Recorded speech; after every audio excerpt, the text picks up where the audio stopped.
বাংলাদেশ সার্বজনীন পূজা পরিষদের আয়োজনে 5 দিন ব্যাপী দুর্গাপূজা অনুষ্ঠিত হয়েছে।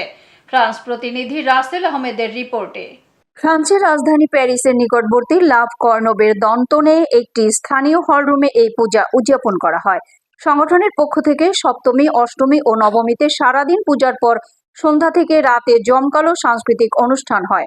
এতে অংশগ্রহণ করেন ফ্রান্স সহ ইউরোপের বিভিন্ন শিল্পীরা। তবে বিশেষ আকর্ষণ ছিল বলিউড পানামা। 5 দিন ব্যাপী আনন্দ উল্লাসে মেতেছিল হাজারো প্রবাসী বাংলাদেশি। পূজা মণ্ডপে মনে হয়েছিল এক টুকরো বাংলাদেশ।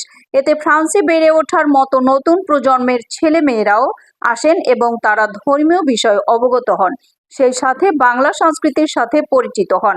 পূজাতে বাংলাদেশ ছাড়াও বিভিন্ন দেশের মানুষ উপস্থিত ছিলেন। বৃহস্পতিবার মা দুর্গাকে বিদায় দিয়ে বিজয় দশমী পালন করা হয়। দশমীতে ছিল পূজা মণ্ডপে শত শত প্রবাসী বাংলাদেশিদের উপস্থিতিতে সেখানে এক পারিবারিক মিলন মেলায় পরিণত হয়। নানান সাজে মা দুর্গাকে বিদায় দিতে উপস্থিত হন ভক্তরা। দশমীতে ভক্তবৃন্দরা বলেন, মা দুর্গাকে বিদায় দিতে অনেক কষ্ট হলেও মাকে হাসি মুখে আমরা বিদায় দিচ্ছি।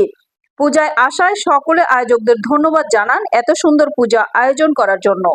এতক্ষণ সঙ্গে থাকার জন্য ধন্যবাদ। IOM টিভির নিয়মিত আপডেট পেতে ভিজিট করুন আমাদের ওয়েবসাইট, ফেসবুক, ইনস্টাগ্রাম ও ইউটিউব চ্যানেলে।